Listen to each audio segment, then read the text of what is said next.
Welcome back to True American History. Here we dive into history, not just scrape the top of the trees. Today we continue as we dive into the United States Constitution. Our focus for this episode will be Article 2. Before we get started, please hit subscribe so you don't miss any of our future episodes. Now let's get going and let's dive into Article 2. So Article 2, Section 1. The executive power shall be vested in a President of the United States of America. He shall hold his office during the term of 4 years, and together with the Vice President, chosen for the same term, be elected as follows. This line in the Constitution vesting the entire executive authority in one individual. This was radical in 1787. No plural executive, no executive council, no division of command. Most of these were examples from, say, the 1785 Pennsylvania model, many of the state constitutions, and the Confederation Congress prior to the United States Constitution. Well, Hamilton, he had this energy in the executive. And his argument is laid out in the Federalist Papers of number 70. So let's look at that for a minute. Alexander Hamilton wasn't just supporting a strong executive. He was practically evangelizing for it. In the Federalist number 70 is his most famous defense of what he called energy in the executive. And it explains why the framers vested power in a single president instead of a multi-person council. So let's look at the breakdown. What Hamilton means by energy. He wasn't talking about charisma, personality, or enthusiasm. He meant the power to act effectively. In his words, a strong executive must have the ability to choose a course quickly. In other words, make decisions. The power to implement decisions or activity. The ability to keep strategies confidential when necessary. Secrecy. And speed in executing the law and responding to threats or dispatch. He is talking about the ability to get things done without being bogged down by committees and such and slowing things down. In the 1780s, this was a direct reaction to the slow, weak Confederation government. State governments with fractured executive councils and the inability to respond to Shays' Rebellion. See us for another episode when we dive into exactly these different rebellions that occurred at specific times throughout history. So Hamilton believed a feeble executive implies a feeble execution of the government. And feeble execution means laws become meaningless. So why one person and not a council? This was the part Hamilton pushed the hardest. Many delegates at the Constitutional Convention wanted a plural executive, like Pennsylvania had a 3-man council, or an executive council of advisors with veto power, or even a rotating executive body to avoid monarchy fears. Hamilton said absolutely not. His reasoning: a single executive provides clarity. One person is responsible. One person is accountable.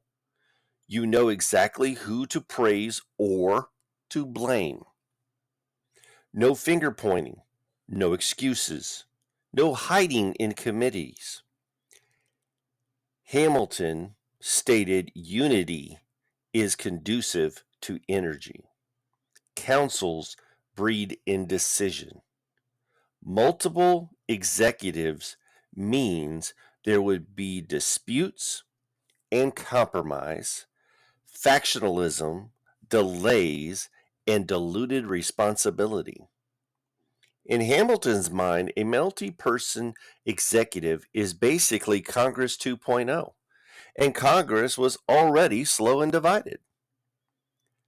Councils are dangerous. Hamilton went further. Plural executives increase the chances of corruption, intrigue, secret alliances, internal divisions, manipulation by foreign powers. Because when power is shared, it becomes unclear who is loyal to what. A single executive is easier to monitor and easier to remove if necessary. Some historical lessons that Hamilton cited. Hamilton absolutely loved history and he loved to weaponize it in his arguments as well. He pointed to Rome's consuls, two leaders, constant rivalry. It weakened the response to crisis. The plural executives of ancient Greece, frequently paralyzed by infighting and political passions. State governments under the Articles. States with executive councils were slow, indecisive, and vulnerable during emergencies. Hamilton used these examples to argue a weak and divided executive is more dangerous than a strong one. Rebuting the monarchy fear argument, an anti-federalist claimed a single executive looks too much like a king. Hamilton responded, "A king rules for life. A president serves 4 years and is elected. A president is bound by law, legislative checks, and subject to impeachment. A president can be prosecuted for crimes after leaving office. Can a king? In short, the structure restrains him. The unity empowers him." Hamilton's goal was a leader strong enough to govern, but limited enough not to become tyrannical. So his core principle was accountability. Hamilton's signature point: you can only hold one person accountable. If something goes wrong, a plural executive lets every member say, "Well, it wasn't my idea. I voted against it. That was their fault." By diffusing responsibility, there's zero responsibility. Hamilton believed the republic collapses if you can't pinpoint blame. So why does the Federalist number 70 still matter? Especially when we're talking about Article 2. This argument explains why we have a single president, why the president is directly elected by electors and not Congress, why the president is independent of the legislature, why the Constitution ties executive authority to one person and not a committee. It also sets up major constitutional doctrines: unitary executive theory, presidential control of the executive branch, the president's ability to respond to emergencies, the president's duty to enforce laws swiftly. Federalist 70 is basically a blueprint for America's entire vision of executive power. So, in short, Hamilton argued the presidency must be strong, unified, and decisive. A weak, divided elective executive leads to paralysis. A single president creates energy, the power to act, and accountability, the power to blame. That's why the Constitution gives one person the executive power, not a committee. So now moving on, each state shall appoint in such manner as the legislature thereof may direct a number of electors equal to the whole number of senators and representatives to which the state may be entitled in the Congress. But no senator or representative or person holding an office of trust or profit under the United States shall be appointed an elector.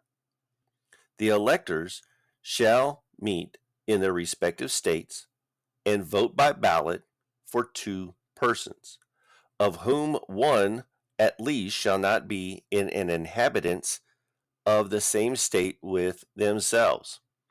And they shall make a list of all the persons voted for, and of the number of votes for each, which list they shall sign and certify and transmit sealed to the seat of the government of the United States, directed to the President of the Senate. The President of the Senate shall, in the presence of the Senate and House representatives, open all the certificates, and the votes shall then be counted. The person having the greatest number of votes shall be the president. If no such number be a majority of the whole number of electors appointed, and if there be more than one who have such majority and have an equal number of votes, then the House of Representatives shall immediately choose by ballot one of them for president. And if no person have a majority, then from the 5 highest on the list, the said House shall in like manner choose the president. But in choosing the president, the votes shall be taken by states, the representatives from each state having 1 vote.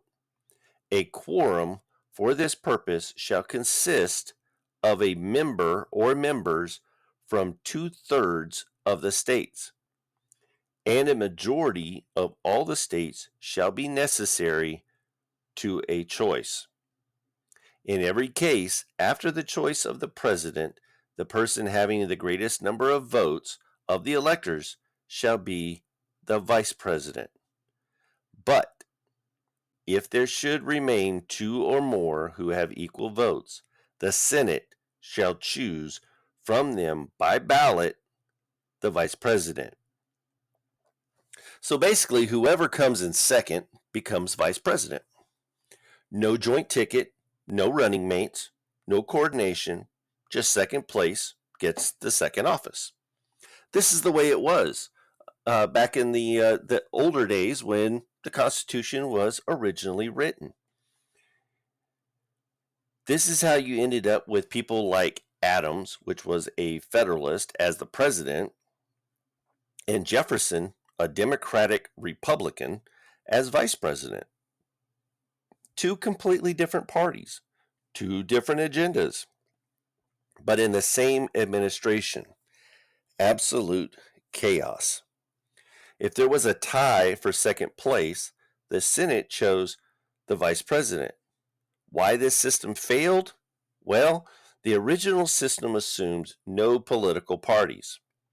Electors would pick best men. Regional influences would be balanced. No coordinated national campaigns.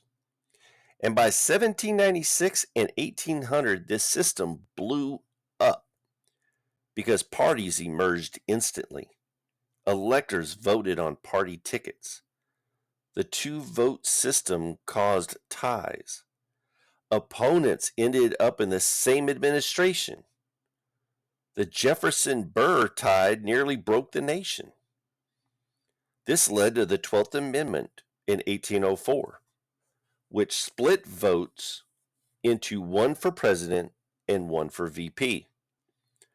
Eliminated the automatic runner-up becomes vice president rule. So the Congress may determine the time of choosing the electors and the day on which they shall give their votes, which day shall be the same throughout the United States.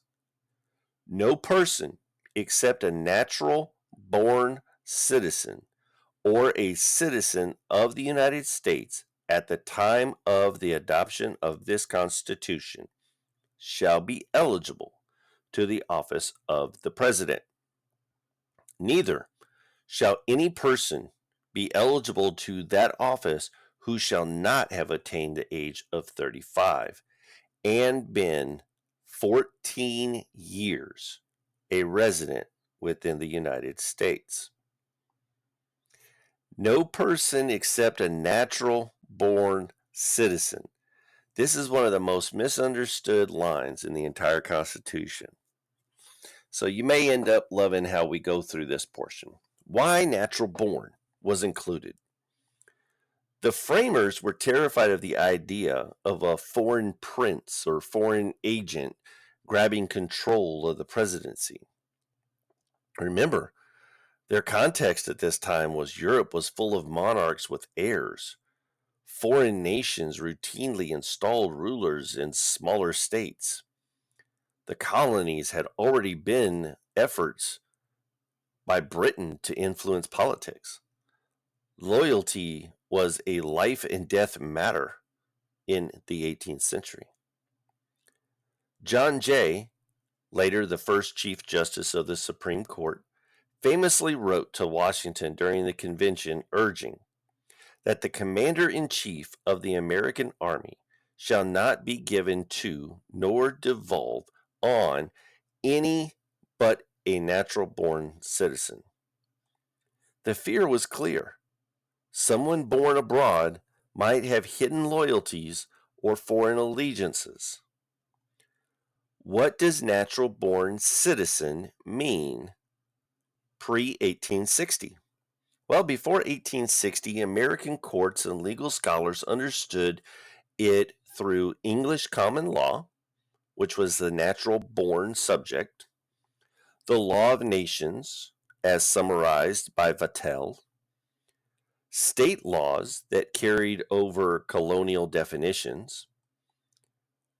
So the consistent interpretation was a natural-born citizen is someone who is a citizen from birth without needing naturalization.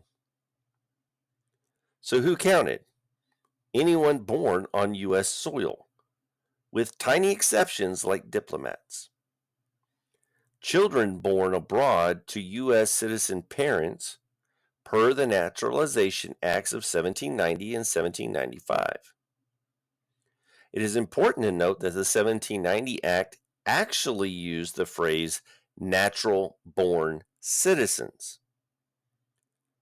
Congress itself said children born abroad to U.S. citizens are considered as natural-born citizens. That shows how the founders interpreted the term. The other, or a citizen of the United States at the time of the adoption of this Constitution. This is a grandfather clause. Why was it needed?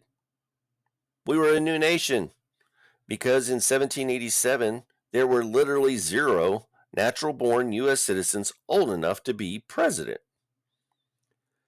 The U.S. was only a few years old, so the framers said anyone who had already a loyal citizen of the new United States, even if born abroad, like Hamilton was born in the Caribbean, was eligible to be president. This clause expired automatically once the founding generation died out. By 1860, nobody needed this clause anymore. Natural-born citizens were plentiful. The next part shall have attained the age of 35 years. So why 35 years? There was a lot of debate about this. The delegates debated the age of 30, 33, 35, and even 40. They finally settled on 35 because they believed the president must have maturity of judgment. A 35-year-old had lived through the revolution. It was old enough to deter impulsive leadership, but young enough to allow vigor and long service if reelected. Compared to other offices, in the House of Representatives, you had to be 25.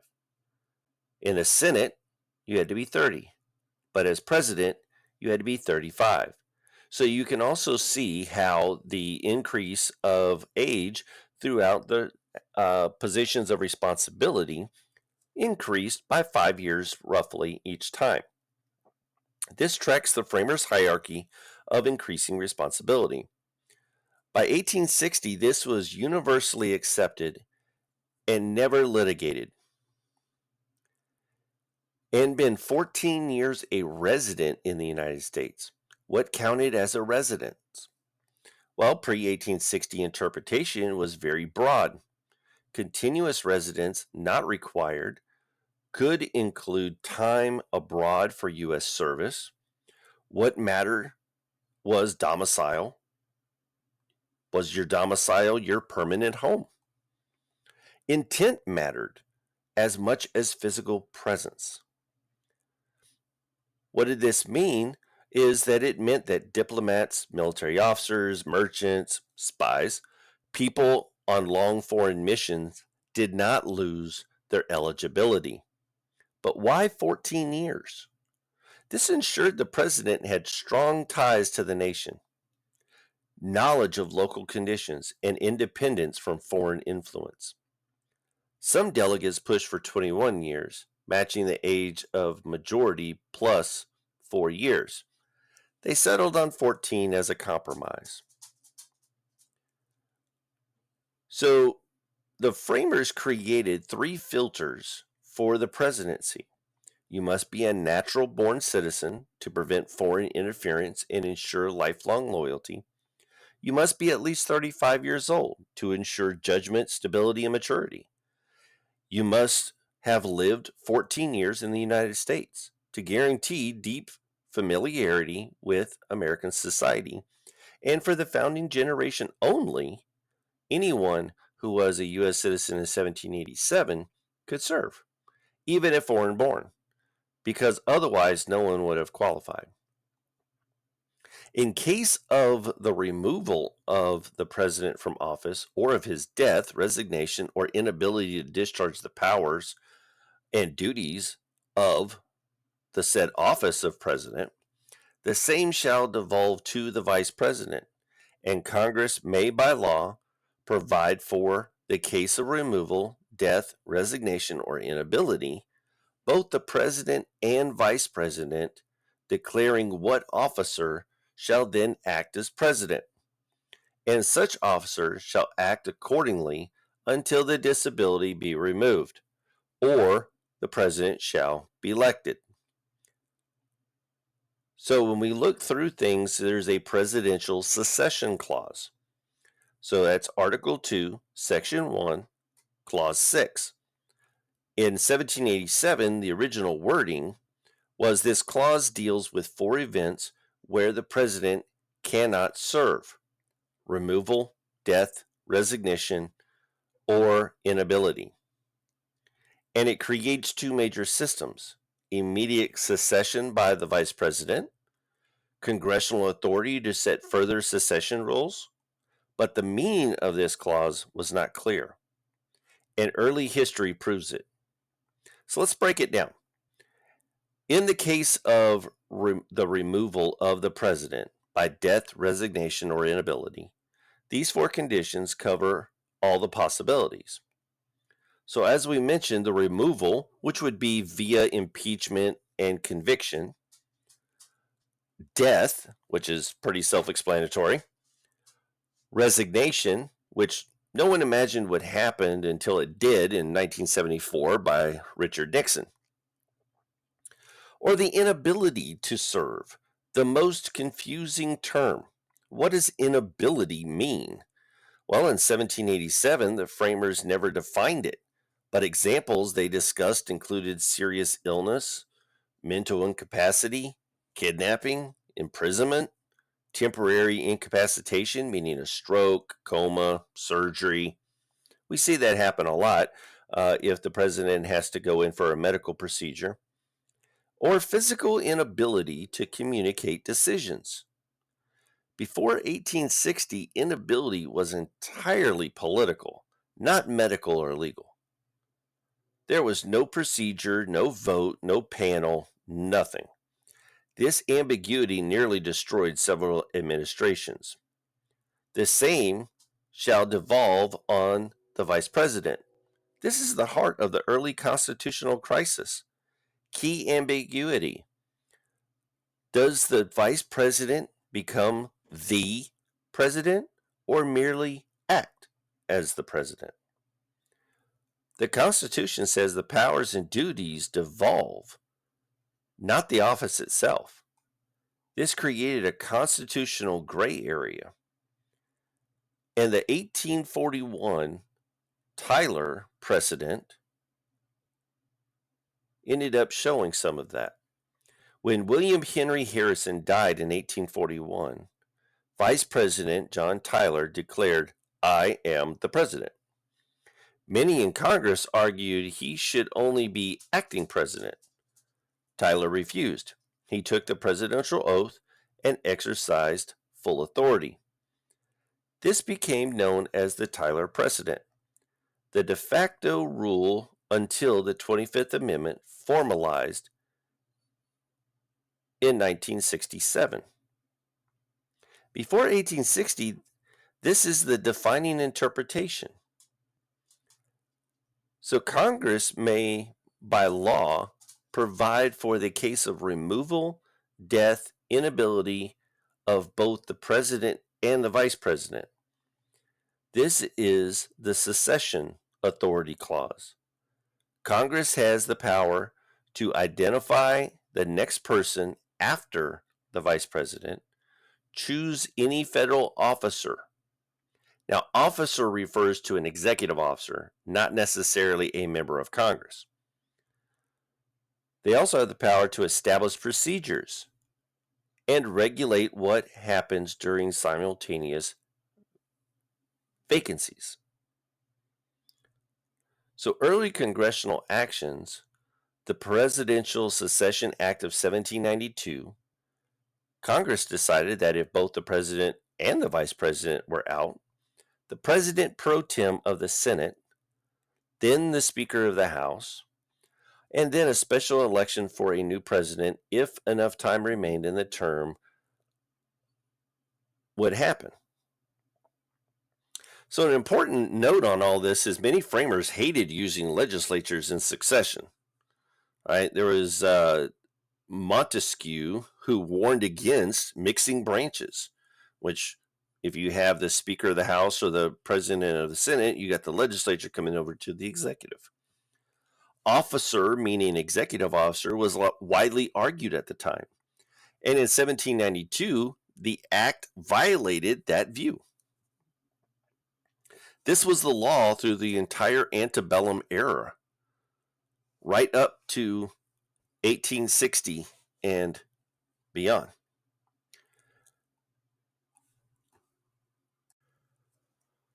So such officers shall act accordingly until the disability be removed, or a president shall be elected. This sets up two temporary situations. If the president is disabled, not dead or resigned, a designated officer acts as president, but only until the disability ends. However, before 1860, there was absolutely no mechanism for declaring that the president was disabled, that the president had recovered, or who decided it, or how to verify it. This is why in 1813, Madison, as president, partially paralyzed during illness, remained in office. In 1819, Monroe collapsed for weeks but stayed president. Buchanan in 1860 went through a deep psychological crisis during secession with no mechanism to relieve him. And then in 1919, Wilson basically governed through his wife because the clause provided no process. Every president who has become incapacitated simply stayed in office. There was no removal, no acting president, no procedure at all. If both offices are vacant, Congress's designated officer acts until an election can be held. Pre-1860, that meant President pro tem or speaker only until a special presidential election occurred, which was per the 1792 Act. This special election provision was removed in the 1886 Secessions Act. But in 1860, the original rule still controlled. Key historical applications was the 1841 Harrison-Tyler crisis. This clause was tested for the first time. Congress argued Tyler was the acting president. Tyler insisted he was president. Tyler won, setting the precedent that the vice president becomes president outright. No mechanism for inability. Every antebellum era president who became incapacitated stayed in office. Washington had severe illness. Adams suffered from long bouts of depression. Jefferson had crippling migraines. Madison had seizures. Monroe fainted and was bedridden. Jackson had life-threatening injuries. Buchanan mentally collapsed during the secession crisis. Under the Constitution as written, none could be relieved. The panic of simultaneous vacancies in the 1850s, as the nation destabilized, many feared what would happen if both the president and the vice president died, which nearly happened during some of the epidemics. In 1792 Act controlled those scenarios. This clause created the first presidential succession system, but it was vague, incomplete, and untested. If the president dies, resigns, is removed, or becomes unable, the vice president assumes the powers and duties. But the Constitution never said whether he becomes the actual president, leading to the 1841 Tyler crisis, which we mentioned before. Congress was empowered to name who comes next after the vice president, which it didn't in 1792. The Constitution offered no definition of inability and no procedure to declare it, causing major crisis before 1860. In every antebellum case, incapacitated presidents stayed in office because nobody could take their power. This clause is the ancestor of the modern 25th Amendment, but in 1860, it was an unfinished framework full of ambiguity. Now, some of y'all may be asking, why is it that we keep persisting on before 1860? There are many things that this country of ours ended up going through after 1860. You could call it that this was the defining moment of our nation's future, because this was also right at the precipice of the Civil War.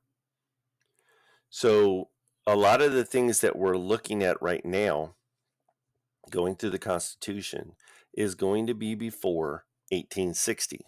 We reference to some things that are after that, but majority of it is before 1860 due to that fact, because there's a lot of things that changed after 1860, and we will get to those in another series. Right now, we're kind of looking at a lot of those things that are happening up to 1860, and then we will look at what happened afterwards. The president shall, at stated times, receive for his services a compensation, which shall neither be increased nor diminished during the period for which he shall have been elected. He shall not receive within that period any other emolument from the United States or any of them, meaning the states, before he enter on the execution of his office. He shall take the following oath or affirmation: I do solemnly swear or affirm that I will faithfully execute the office of the President of the United States, and will, to the best of my ability, preserve, protect, and defend the Constitution of the United States. The Presidential Compensation Clause: the President shall, at stated times, receive for his service a compensation. Why the framers include this clause at all? They didn't want the president to be financially dependent upon Congress, states, private donors, foreign governments, or political factions.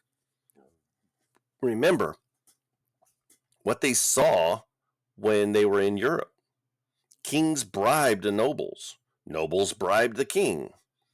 Parliaments manipulated kings by controlling their salaries.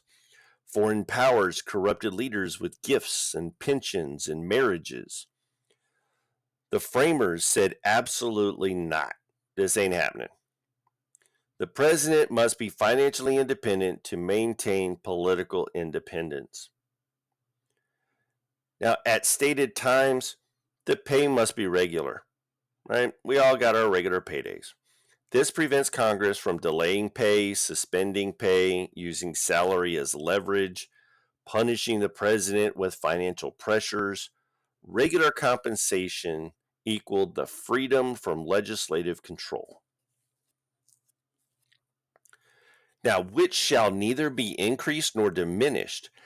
This was about protecting the presidency from manipulation. Congress cannot cut the president's pay midterm as punishment, or raise it midterm as a bribe, threaten to reduce it for political reasons, or sweeten it to influence policymaking.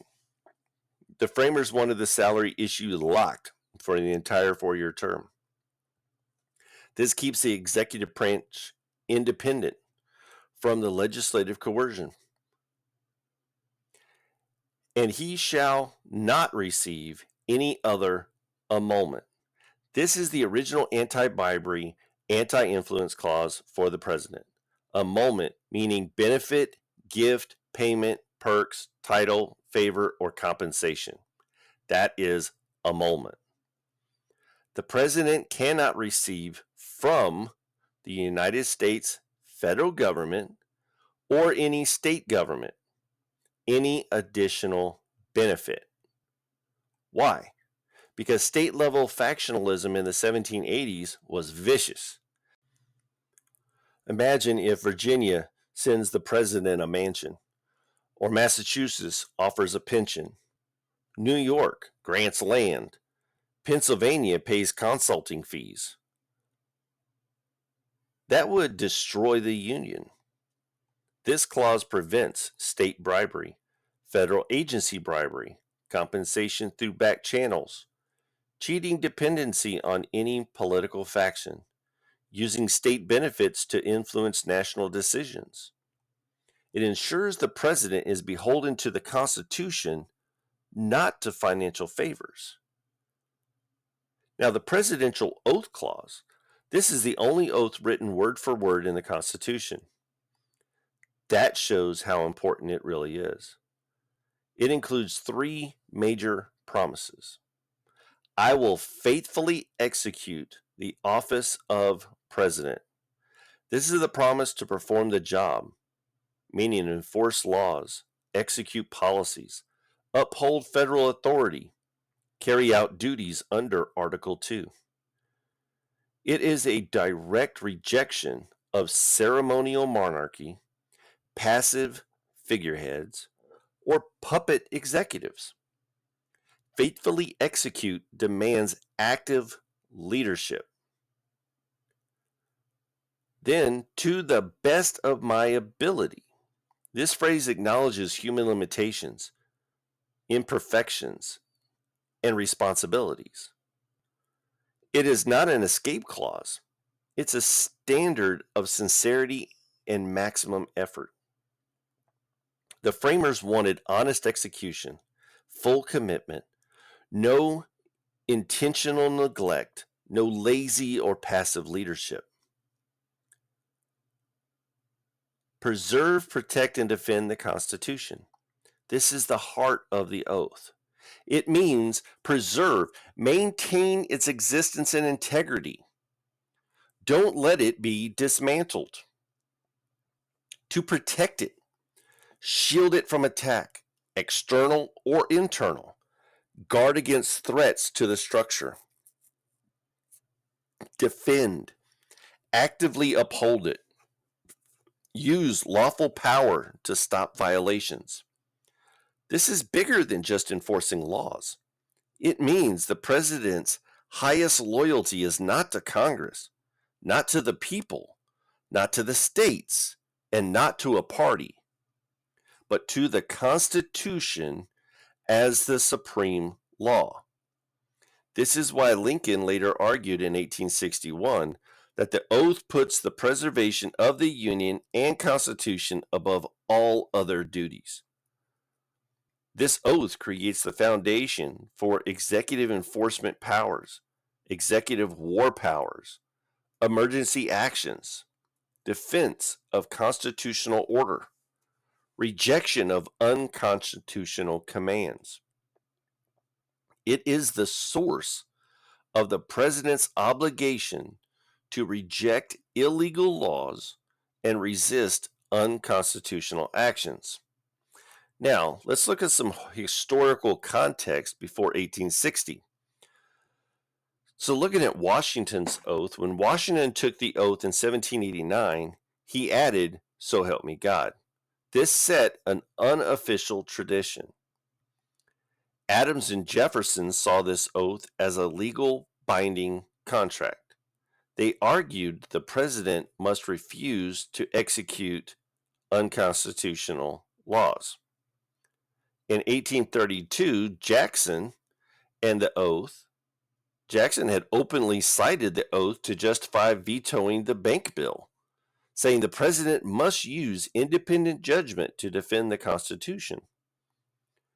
In 1860, Buchanan invoked the oath when arguing he could not legally coerce seceding states, an interpretation historians generally consider weak, but it shows how central the oath was even to his logic. The Constitution locks the president's salary, so Congress can't bribe or punish him. He can't take gifts or benefits from any states or federal office. The president keeps the president's financial independency and politically being independent. Then comes the most powerful oath in American law. The president promises to faithfully execute the office and to preserve, protect, and defend the Constitution above all else.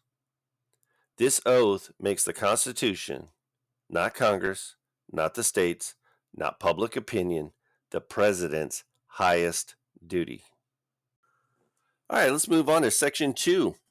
The president shall be the commander-in-chief of the Army and Navy of the United States and of the militia of the several states when called into actual service of the United States.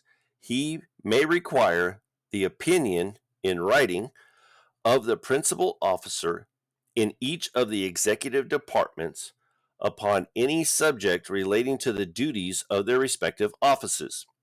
And he shall have power to grant reprieves and pardons for offenses against the United States, except in cases of impeachment. So, the Commander-in-Chief Clause. The President shall be the Commander-in-Chief of the Army and the Navy of the United States and of the militia of the several states when called into actual service of the United States. So, what does this all mean? The President commands the Army, the Navy, which later was the Marine Corps as well, and eventually all federal armed forces.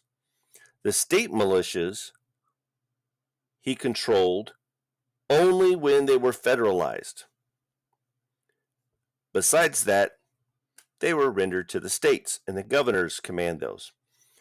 This was a compromise between fears of a standing army, the anti-federalist, and fears of executive weakness, the federalist. So why commander-in-chief matters? Well, the framers wanted civilian control of the military. They also wanted unity of command. So you didn't have the Navy over here doing one thing, the Army over here doing another, and then later on when they had other branches, each of them doing their own thing. There was unity of command. The speed and decisiveness in war. So again, Hamilton hits this in Federalist Papers, this time in number 74. A divided military command is fatal. This clause shaped major moments. For Washington, personally led troops during the Whiskey Rebellion in 1794, demonstrated president's direct control of militia. With Adams, his quasi-war with France, he directed naval actions without a formal declaration of war, an early example of executive war powers. Jefferson used naval forces in Tripoli from 1801 to 1805 without asking Congress for a war declaration. The War of 1812, Madison coordinated regular U.S. Army and federalized militias. He dealt with state militias refusing to follow federal orders. A massive constitutional fight ended up proceeding. Jackson, he used troops against internal threats, nullification crisis in 1832, asserted strong federal authority over rebelling states. And then you have pre-Civil War interpretations. By 1860, the accepted rule was Congress declares war, the president conducts it. Congress controls funding, rules of military conduct, size, and structure. But the president alone commands the operations. He may require the opinion in writing. One of the Constitution's least discussed powers is the opinion clause. But why does it exist? Well, the framers expected the president to have departments, but they did not want independent ministers, as they do in the European styles. He wanted them to have a strong cabinet, did not want the president becoming captive to advisors.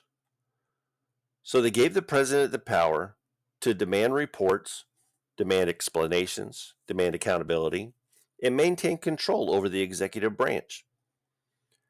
In writing was key because it prevented lies, it prevented shifting stories, it leaves evidence for Congress or courts, and it created accountability. But this ended up shaping history for a few of the presidents. For instance, Washington used it constantly. This led to the birth of the cabinet, which the Constitution never created. The opinion clause is the seed of cabinet governance. Jefferson used written opinion to coordinate the Louisiana Purchase, especially with Treasury and State. Jackson used it to dominate his cabinet and bypass them when he wanted. His kitchen cabinet worked around written opinions. Madison and Monroe used this clause during wartime to force War Department officials to give full reports. By 1860, everyone understood the president is the head of the entire executive branch. This clause is the earliest constitutional basis for the unitary executive theory. Now, the pardon clause. And he shall have the power to grant reprieves and pardons for offenses against the United States, except in cases of impeachment.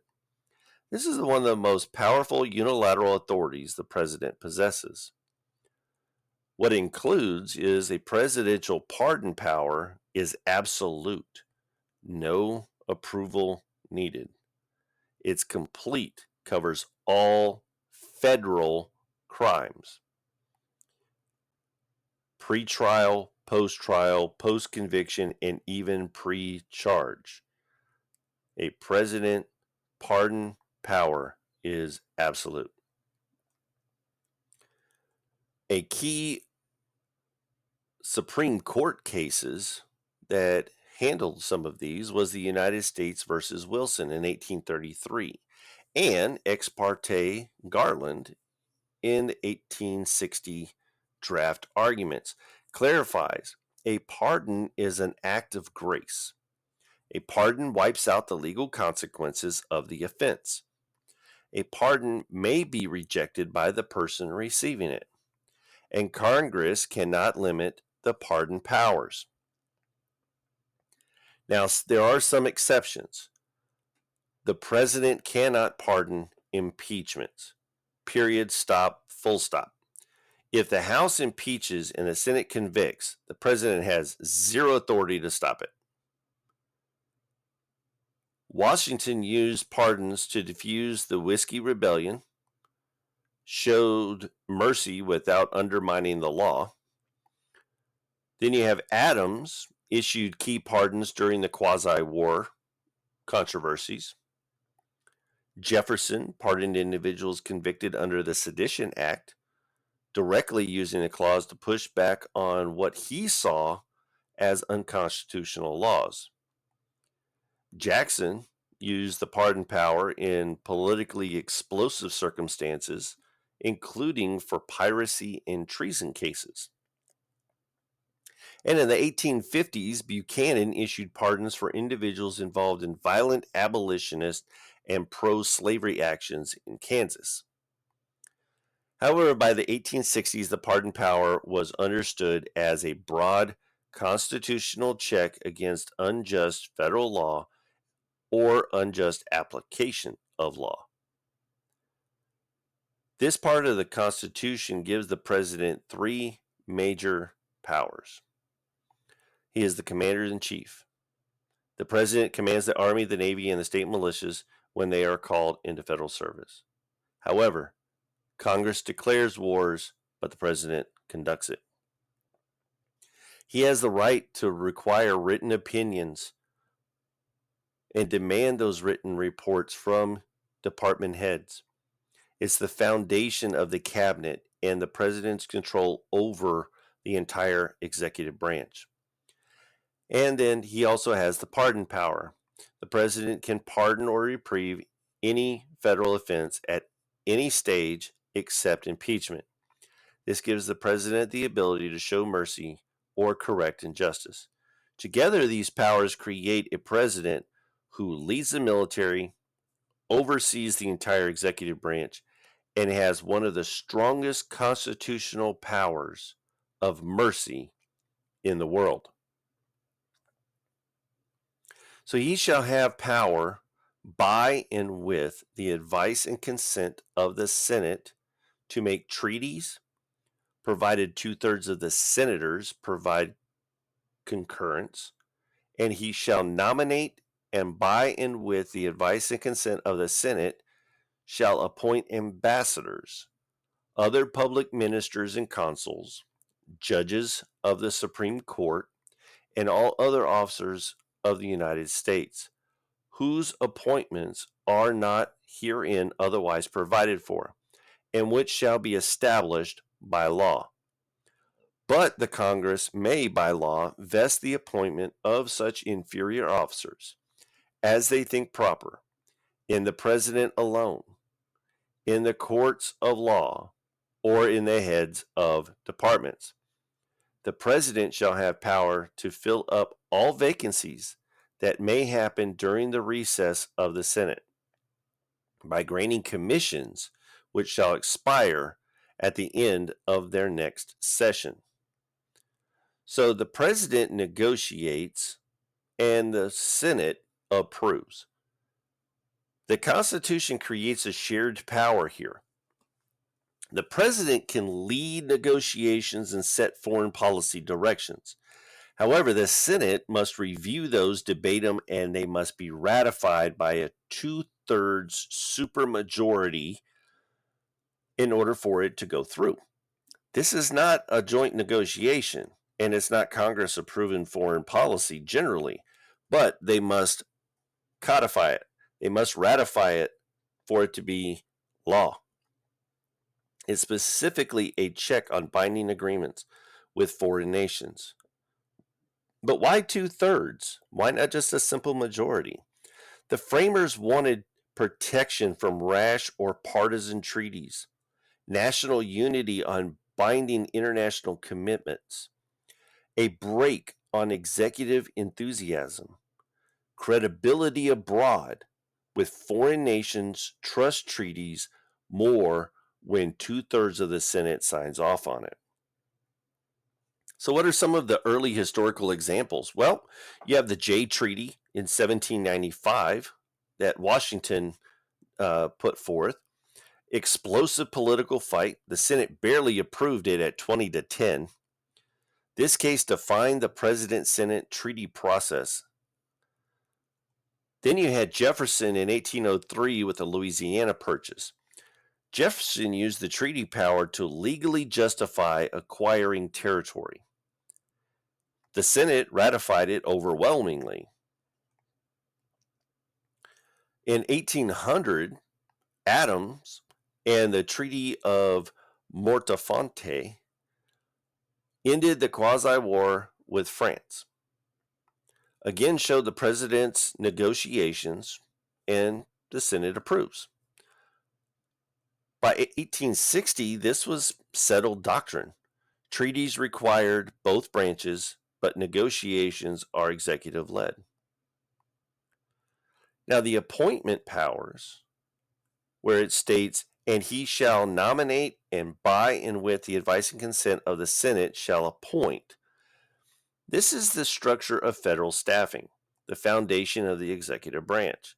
The president nominates ambassadors, public ministers, consuls, Supreme Court justices, all federal officers not otherwise provided for, meaning there's no other definition within the Constitution for them. Why the framers built it this way? They wanted to make sure executive leadership, the president, chooses people he must be able to work with. But it also gave Senate oversight to block corrupt, incompetent, and dangerous nominees. And it was a division of labor. Congress creates offices and the president fills them. This was a direct rejection of British kings' unchecked appointment powers, state legislatures appointing state offices under the Articles of Confederation, and then Hamilton in the Federalist number 76 argued the system protects the merit, independence, prevention of corruption, and public accountability. So the inferior officers clause, where it states, but Congress may by law vest the appointment of such inferior officers in the president alone, in the courts of law, or in the heads of departments. This clause is the backbone of modern bureaucracy. So what is an inferior officer? Well, it's understood that the officers or inferior officers are officers with limited duties, officers supervised by someone else, or officers not exercising significant independent authority. Some of the examples are deputy marshals, custom officers, clerks of courts, postmasters of small offices, and some military positions. Why allow different appointing authorities? Well, it's to keep the Senate from being overwhelmed, and if every deputy postmaster needed Senate confirmation, the government would get nothing done and they would collapse.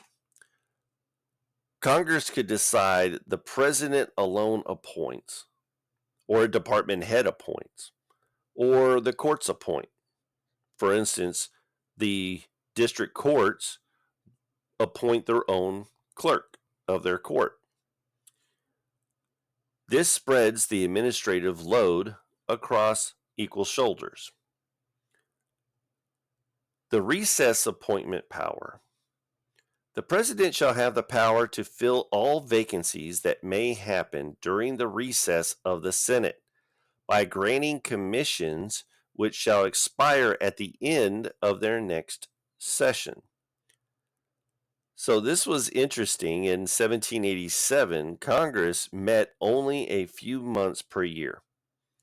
Travel was extremely slow. Emergencies could not wait, and the Senate might be unavailable for 6 to 9 months. So the presidency needed a way to fill crucial military vacancies, appoint judges, staff diplomatic posts, and fill cabinet roles. At least to be able to do these temporarily. So recess commissions expire at the end of the Senate's next session, meaning the Senate still gets the final say. Now, what were some of the historical uses of this? Well, you had Washington used recess appointments for diplomats, army officers, customs officials, things like that. He set the precedent for legitimate temporary appointments. Of course, he was the first president. So Jefferson used recess appointments during the Louisiana Purchase transition and the Barbary conflict. Jackson used recess appointments aggressively, often during political fights. This helped create the spoils system.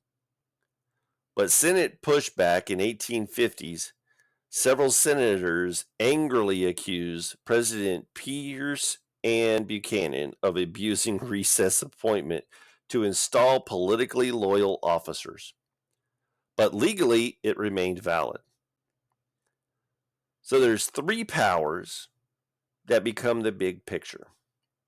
The treaty power, number 1, shared executive and Senate authority. It requires 2/3 of Senate approval, a supermajority. The president leads foreign policy. However, the Senate checks binding commitments. The next one is the appointment powers, where the president nominates, the Senate confirms, Congress controls creation of the offices. However, inferior officers can be appointed without Senate approval. And the recess appointment power. Presidents can temporarily fill vacancies only when the Senate is not in session. Appointments expire unless the Senate later confirms, so they still get the final say. These powers together give the president control over diplomacy, control over executive personnel, flexibility during congressional recess, but with constant Senate oversight.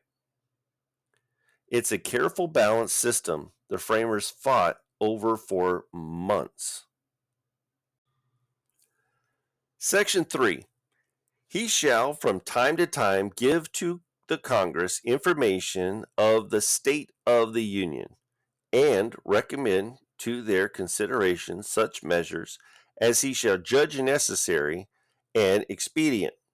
He may, on extraordinary occasions, convene both houses or either of them, and in case of disagreement between them with respect to the time of adjournment, he may adjourn them to such time as he shall think proper.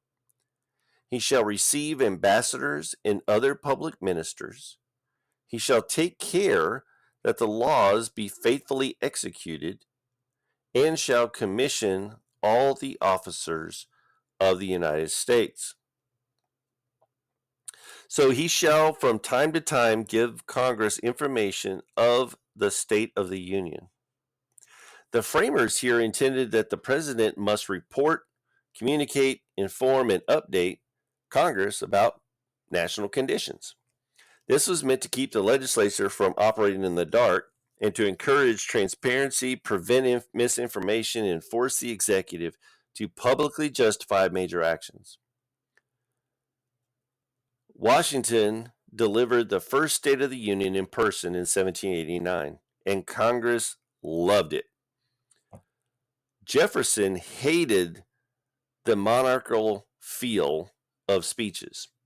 So in 1801, he switched to written reports. The written tradition lasted until 1913 with President Wilson. Adams and Madison used their State of the Union messages to justify war readiness or actual war. But it became a mandatory communication, but flexible in timing, format, and style,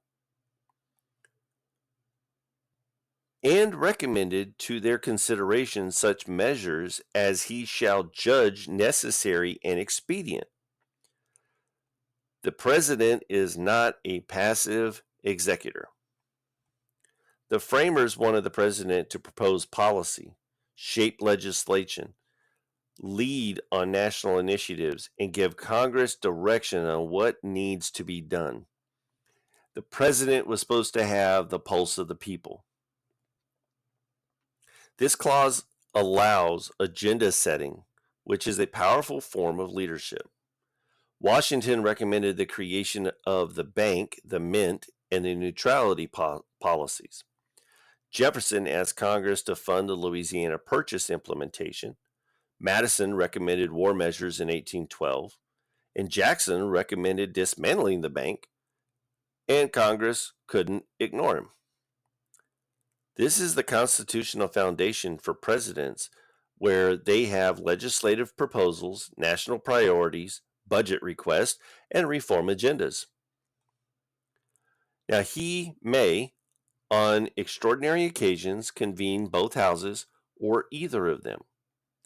This is the emergency powers session, or emergency sessions power. The president can call Congress into session when crises emerge, war breaks out, threats appear, or urgent legislation is needed. This has happened quite a few times throughout history, as you can probably imagine. John Adams in 1797 called Congress due to hostilities with France. 1812, Madison called Congress to deal with the British aggression. In the 1850s, Taylor and Fillmore, Congress was summoned amid the crisis over the Compromise of 1850. And in 1860, Buchanan called Congress as secession had begun. This was a powerful tool, but it was rarely abused. Extraordinary occasions meant genuine national dangers. And most of them were because of hostilities that were going on in one fashion or another. So the next area, and in case of disagreement between them with respect to the time of adjournment, he may adjourn them. So the adjournment power, the least used power in Article 2, if the House and the Senate cannot agree on when to adjourn, the president has the authority to pick the time. It's never been used, not once, pre-1860. The framers added it to prevent legislation paralysis, but designed it to be politically dangerous to use. He shall receive ambassadors and other public ministers. This looks ceremonial, but it determines foreign recognition. Under this clause, when the president receives an ambassador, it officially recognizes that nation's legitimacy. This gives the president the sole power of recognition. Washington received the French ambassador, Genet, refused to receive French ministers who undermined neutrality, and this defined the recognition of power. Jefferson received envoys from new nations. Haiti was controversial and not recognized, as an example. In 1846, Polk recognized Texas and Texas's annexation, and Mexico relations hinged on this clause. By 1860, receiving ambassadors and determining who the United States officially recognized was one and the same. Congress had zero authority to override this. This was solely in the power of the president. He shall take care that the laws be faithfully executed. The take care clause. This is one of the most powerful and controversial presidential duties. It requires the president to enforce all valid laws, use the executive branch to implement them, not ignore laws he dislikes, and ensure federal officers carry out their duties. It also implies power to remove executive officers, control over prosecutions, ability to interpret laws during enforcement, authority to act when Congress is silent. Some of the historical references of Washington used this clause during the Whiskey Rebellion to enforce federal law. Jefferson used it to defend the embargo. Jackson invoked it during the nullification crisis, declaring he must enforce tariffs even if states object. Polk used it to justify war-related military actions under congressional authorization. This clause is the constitutional fuel for the entire executive branch. Now, he also shall commission all the officers of the United States. This is the clause behind Marbury versus Madison in 1803. This innocent-looking line created an entire doctrine of judicial review. Why? Because the Supreme Court held a commission is valid once signed and sealed. Delivery is a ministerial duty. Courts can order officers to perform ministerial duties, but Congress cannot expand the court's original jurisdiction, making part of the Judiciary Act of 1789 unconstitutional. This single sentence indirectly produced judicial review, the court's role as constitutional interpreter, the most important Supreme Court ruling in U.S. history. Now, it also had the interpretation that the president must issue commissions, finalize appointments, and certify officers, but cannot withhold commissions once lawfully completed. So what's the big picture in this section? This paragraph gives the president the communication powers. He must report to Congress on the State of the Union. The agenda power, he recommends measures he thinks necessary. The emergency legislative powers, he can summon and, in a very rare case, adjourn Congress. Diplomatic recognition powers, receiving ambassadors is equal to recognizing that foreign government. Executive powers, he must faithfully execute federal law, which is the core of the presidency. And commissioning powers, he issues commissions which shaped Marbury versus Madison and judicial review.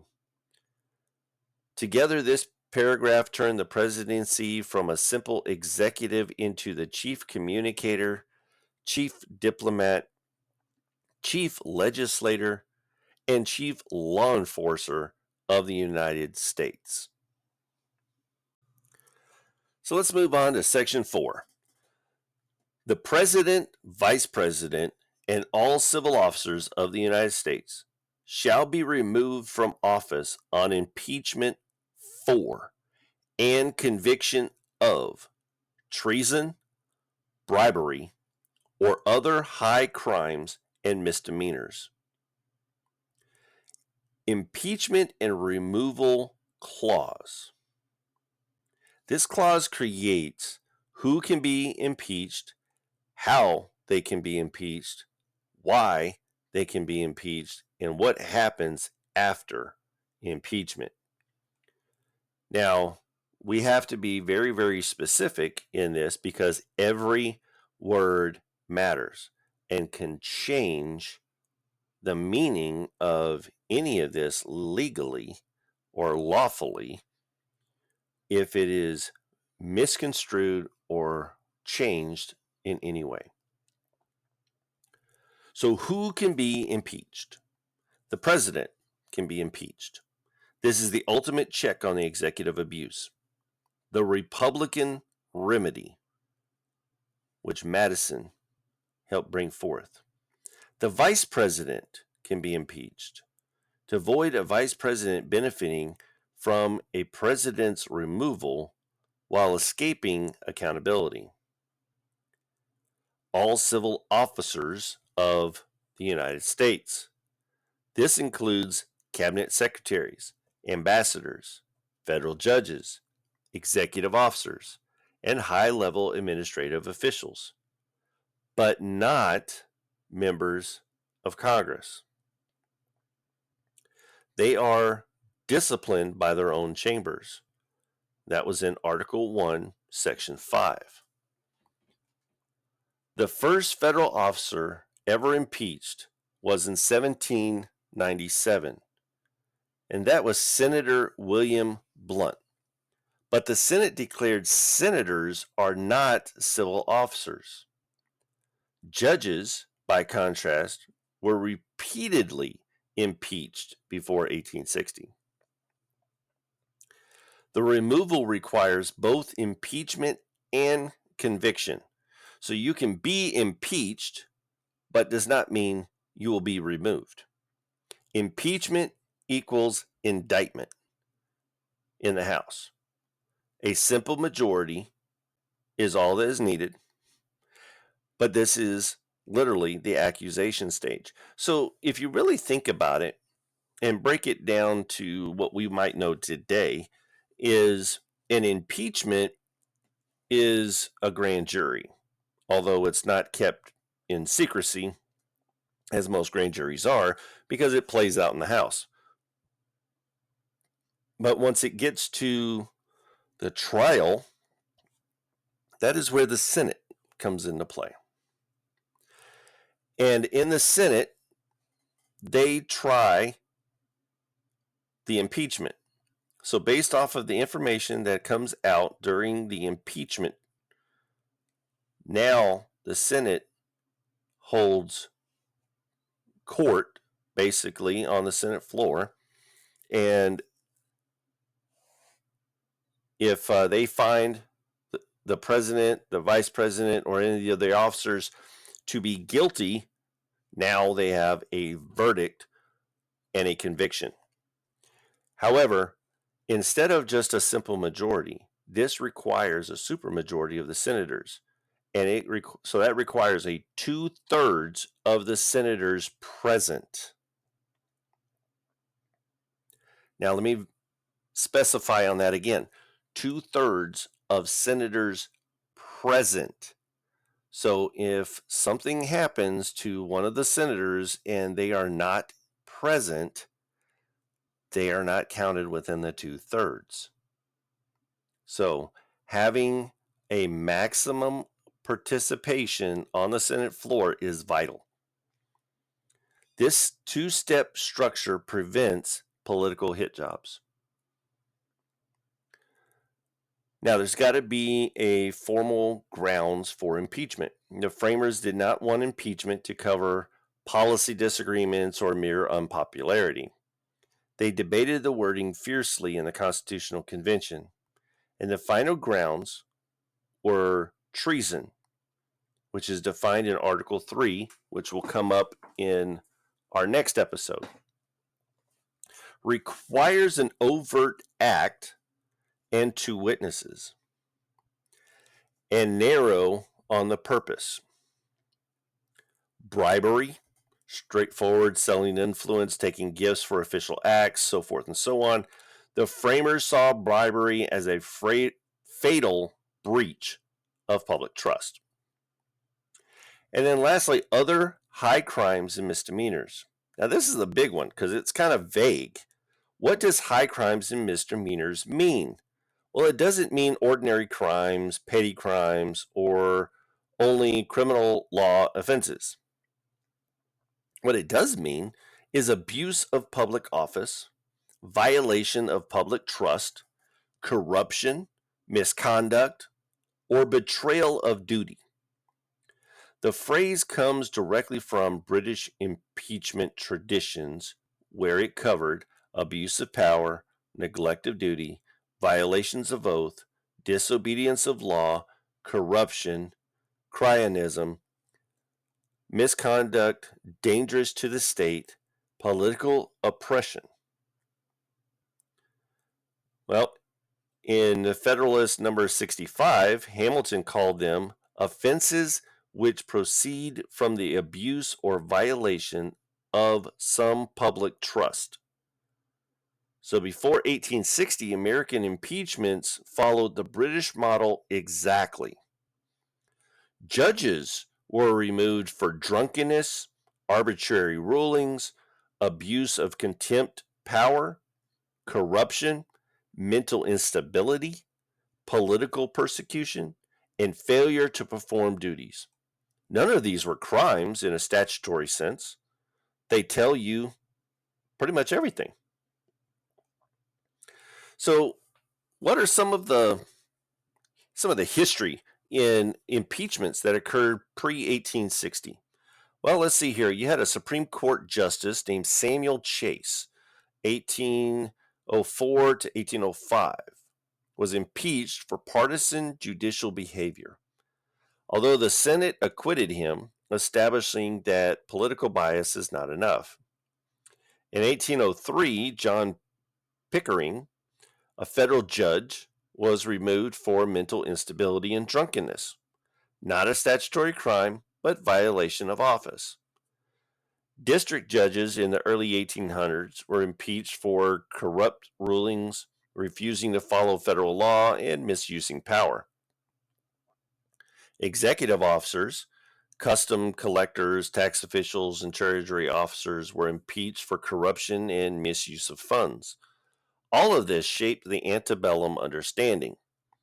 Impeachment is about protecting the republic from officers who violate public trust, not punishing private wrongdoing.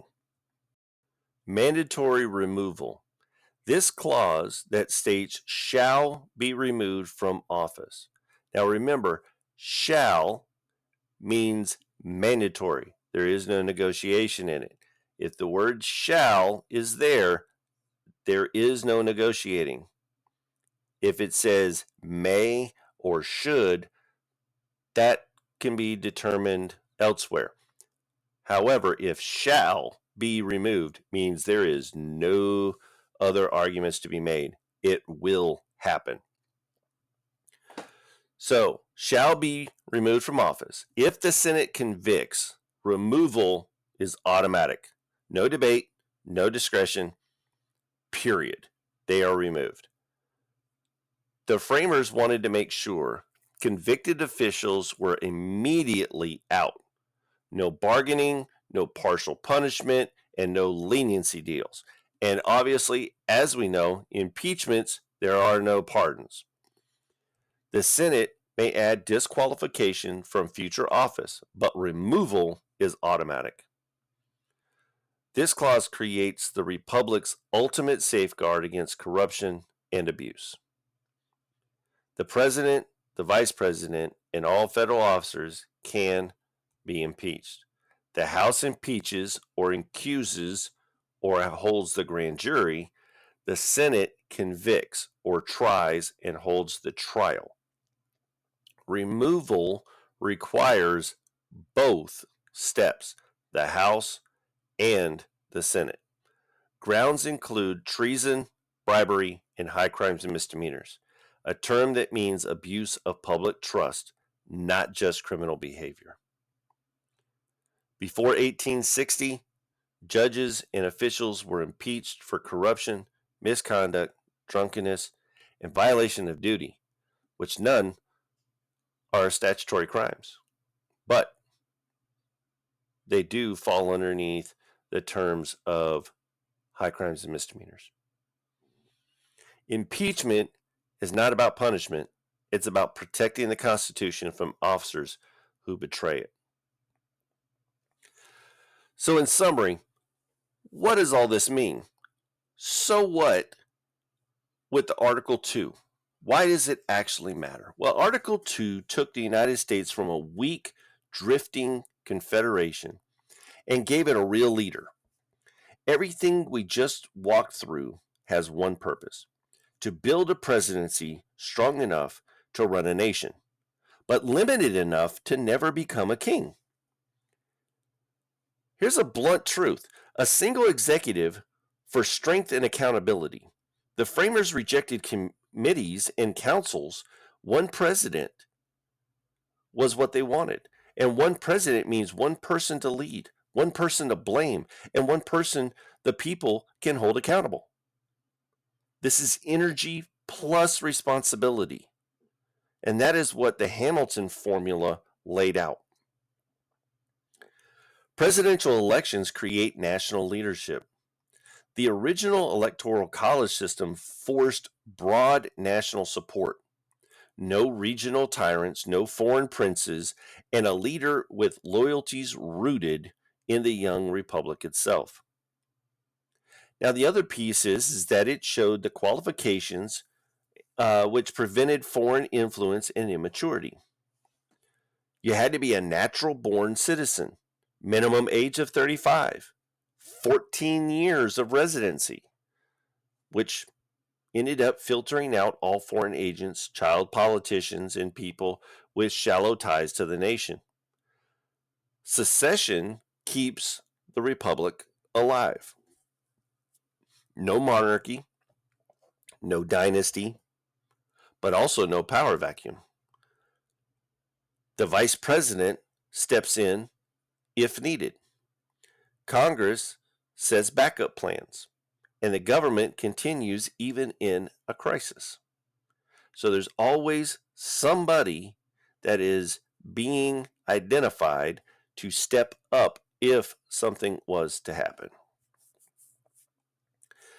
Compensation and an oath creates independence and duty.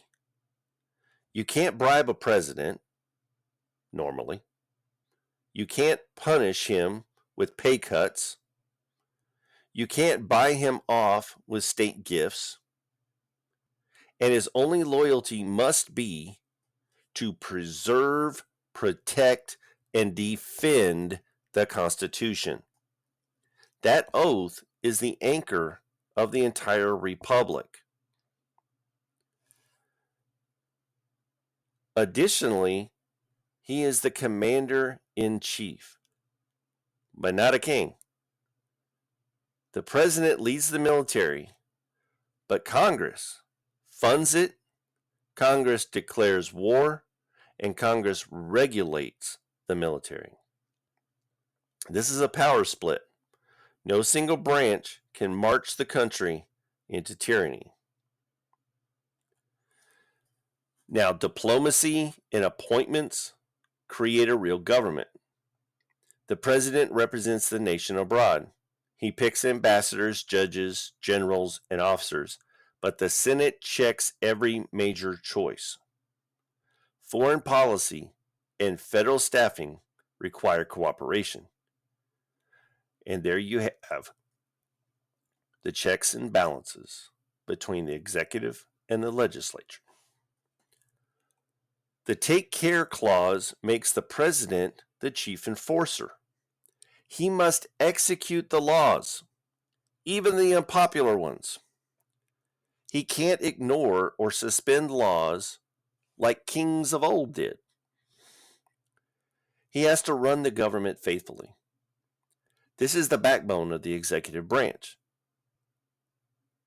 Now, impeachment is the kill switch. If the president betrays the public trust, abuses his power, corrupts the office, threatens the Constitution, he can be removed.